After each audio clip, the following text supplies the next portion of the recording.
A note that merely says, "Drink me," the Bloody Alice, a twisted cousin of the Bloody Mary, brewed in a wonderland gone wrong. 6 things go into this brew: blackberry brandy, tomato juice, a dash of salt, pepper, a squeeze of lemon, and Worcestershire sauce to taste. Start with 2 ounces of blackberry brandy. LaRue or Hiram Walker are the classics. Sweet, dark, and just a little bit dangerous.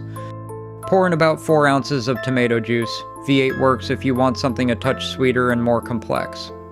Add Worcestershire sauce to taste. Leia and Perrin's is the original. Deep, funky, and it's what makes a bloody. Add a dash of salt, pepper, and fresh lemon.